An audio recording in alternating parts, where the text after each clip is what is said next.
চুল ও নখ কাটার পর তার টয়লেটে ফেললে গুনাহ হবে কিনা? 4 রাকাত নামাজে যদি ভুলে 3 রাকাত পড়ে সালাম ফেরানোর পর মনে হয়, তাহলে কি আবার 4 রাকাত পড়তে হবে নাকি 1 রাকাত পড়লেই হবে? শেষ রাতে মহান আল্লাহ সপ্তম আকাশে নেমে আসেন, মহাশূন্যে সর্বদাই রাত্রি বিরাজমান, দেশভেদেও রাত্রির তারতম্য ঘটে। কোন কোন দেশে সূর্য সাময়িক সময়ের জন্য অস্ত যায়, তাহলে এই হাদিস কি যুক্তিযুক্ত? আমার 2 বছরের বাচ্চা আছে, আমি নামাজে বসলে সে আমার সিজদার সামনে এসে বসে, কখনো শুয়েও থাকে, আমি সরে সরে সিজদা দেই, এমনও হয় আমি সিজদা থেকে উঠে দেখি ও সিজদার সামনেই ছিল। এভাবে নামাজ হবে কিনা? কেউ যদি আল্লাহর কাছে কন্যা সন্তানের জন্য দোয়া করেন তাহলে কি গুনাহ হবে? আমি প্রবাসী, এখানে দাঁড়িয়ে পেশাব করতে হয়, বসার সিস্টেম নাই, এক্ষেত্রে আমার করণীয় কি? দাঁড়িয়ে পেশাবকারী ব্যক্তি নামাজ পড়লে নামাজ হবে কিনা? কেমন মেয়ে বিবাহ করা উচিত? চুল ও নখ কাটার পর তার টয়লেটে ফেললে গুনাহ হবে কিনা? ভাই তুহিন, আমাদের শরীরের চুল নখ ইত্যাদি কেটে সেটা যদি আমরা টয়লেটে বা ওয়াশরুমে ফেলে দেই তাহলে তার কারণে গুনাহ হবে না, কিন্তু কাজটি অনুত্তম, মানে ভালো নয়।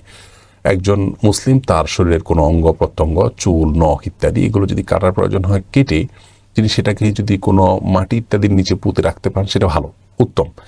কারণ অনেক সাহাবী থেকে এই ধরনের আমলের কথা পাওয়া যায়। কিন্তু যদি কেউ এটা করতে না পারেন, বরং ডাস্টবিনে বা অন্য কোথাও ফেলে দেন, তাহলে এই ফেলার কারণে তিনি গুনাহগার হবেন না, পাপী হিসাবে বিবেচিত হবেন না, বড়জোর উত্তম কাজ করেননি। এটি যেহেতু মানুষের শরীর, আল্লাহ রাব্বুল আলামিন মানুষকে সম্মানিত করেছেন, মর্যাদা দিয়েছেন, এই জন্য চুল নখ এগুলো তার অঙ্গ, তো এই অঙ্গকে অসম্মানজনক জায়গায় না ফেলাটা উচিত, উত্তম। বাট যদি কেউ ফেলেন তাহলে বড় কোনো গুনাহগার হয়েছেন এমনটি বলার কোনো সুযোগ নেই, গুনাহ হবে না। এরপরে আমরা ইসমাইল, আপনি জানতে চেয়েছেন 4 রাকাত নামাজে যদি ভুলে 3 রাকাত পড়ে সালাম ফেরানোর পর মনে হয়, তাহলে কি আবার 4 রাকাত পড়তে হবে নাকি 1 রাকাত পড়লেই হবে? ভাই ইসমাইল, 4 রাকাত বিশিষ্ট সালাত, সেটা জামাতে হতে পারে, ইমাম সাহেবের এই ভুলটা হচ্ছে এমন হতে পারে, মুক্তাদিরও হতে পারে যে 4 রাকাত বিশিষ্ট সালাতের 3য় রাকাতে তিনি ভুলে বসে গেছেন, সালাম ফেরানোর পর মনে হলো বা পেছন থেকে মানুষ লোকমা দিল, তারপর জানা গেল যে 3য় রাকাত ছিল এটি। তাহলে তার এই মুহূর্তে করণীয় হলো ওই অবস্থায় দাঁড়িয়ে যাওয়া, দাঁড়িয়ে গিয়ে আরও 1 রাকাত সালাত তার সাথে সংযুক্ত করে তারপরে শেষে সিজদা সাহু দেওয়া, তাতে ইনশাআল্লাহ নামাজ আদায় হয়ে যাবে। এরপরে প্রশ্নটা হলো সাজ্জাদ মৃধা, আপনি প্রশ্ন করেছেন, শেষ রাতে মহান আল্লাহ সপ্তম আকাশে নেমে আসেন, মহাশূন্যে সর্বদাই রাত্রি বিরাজমান, দেশভেদেও রাত্রির তারতম্য ঘটে, কোন কোন দেশে সূর্য সাময়িক সময়ের জন্য অস্ত যায়, তাহলে এই হাদিস কি যুক্তিযুক্ত?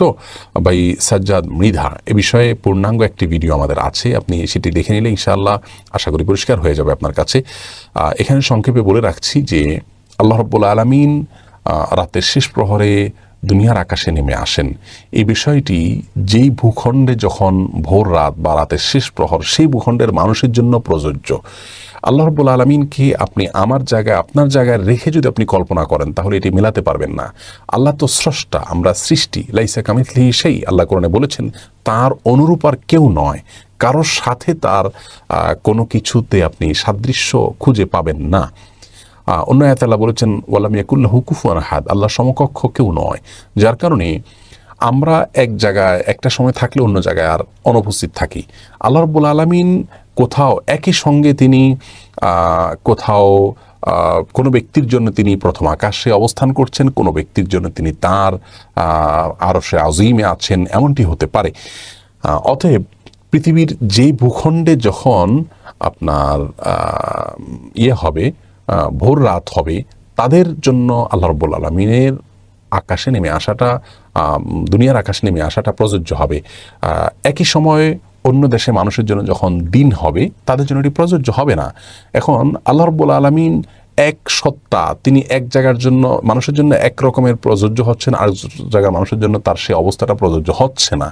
এটি বোঝার জন্য আল্লাহর একটা ক্ষুদ্র সৃষ্টি, মানে আল্লাহর তুলনায় ক্ষুদ্র, সেটি বলছি সূর্যের কথা যদি আপনি বলেন, সূর্য সে উদিত হচ্ছে, তো যখন সূর্য উদিত হয়ে আমাদের ধরুন বাংলাদেশে আলো দিচ্ছে, দিনের আলো আমরা সূর্যের মাধ্যমে পাচ্ছি, একই সময়ে কিন্তু সূর্যের এই অবস্থানের কারণে অন্য জায়গায় অন্ধকার হচ্ছে, রাত হচ্ছে।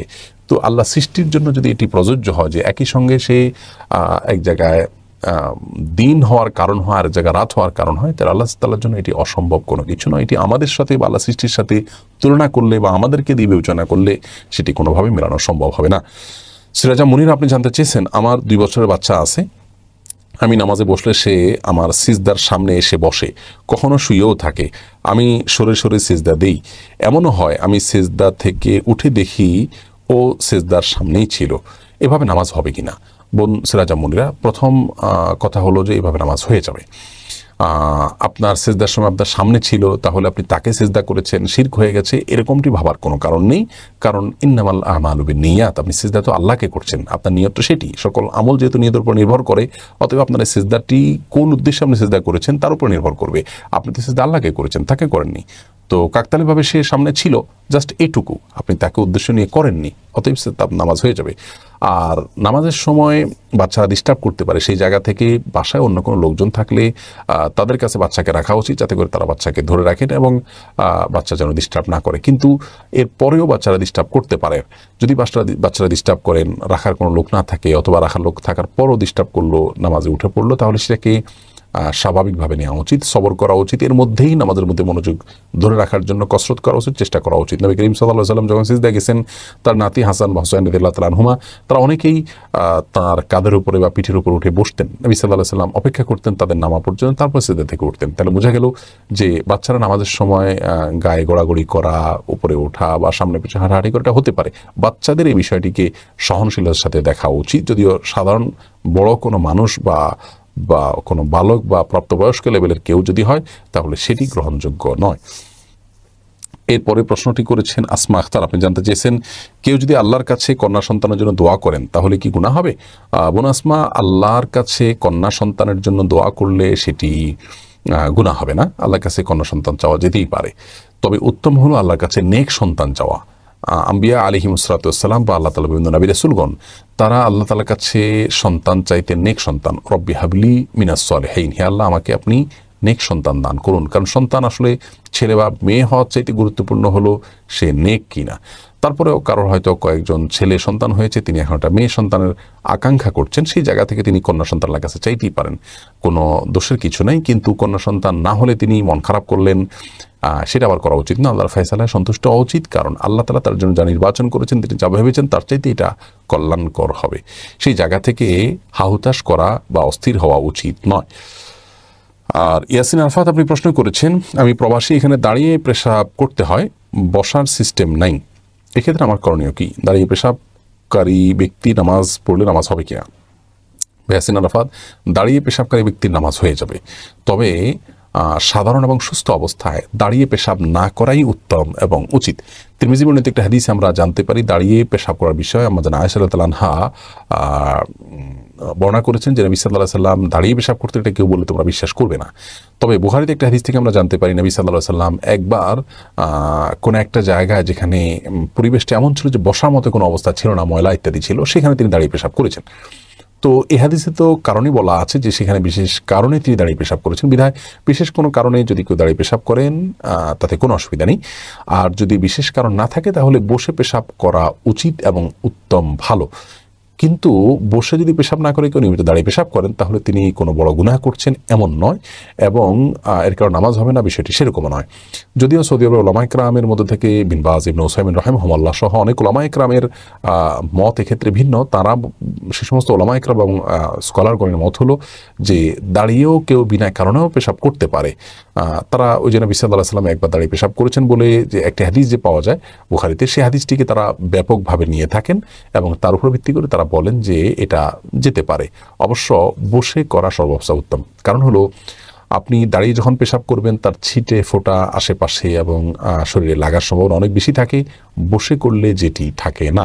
তাছাড়া অনেক আপনার পেশাব বিশেষজ্ঞ বা মূত্রথলি বিশেষজ্ঞ স্পেশালিস্ট ইউরোলজিস্টদের সাথে আমি কথা বলেছি, তাদের অনেকেই বলেছেন যে নিয়মিত যদি দাঁড়িয়ে পেশাব করা হয় বা অনেকে দাঁড়িয়ে কোচ দিয়ে পেশাব করেন, এর মাধ্যমে হার্নিয়া ইত্যাদি রোগ হওয়ার আশঙ্কা থাকে। যাই হোক, সবচেয়ে বড় কথা হলো যে পেশাব থেকে পরিচ্ছন্ন থাকা আবশ্যক।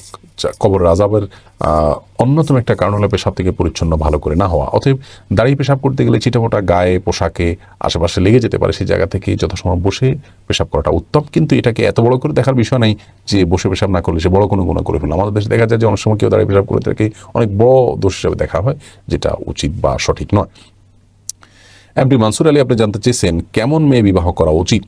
ভাই মানসুর আলী, বিবাহ করার ক্ষেত্রে নবী আলাইহিস সালামের পরামর্শ মাথায় রাখতে হবে।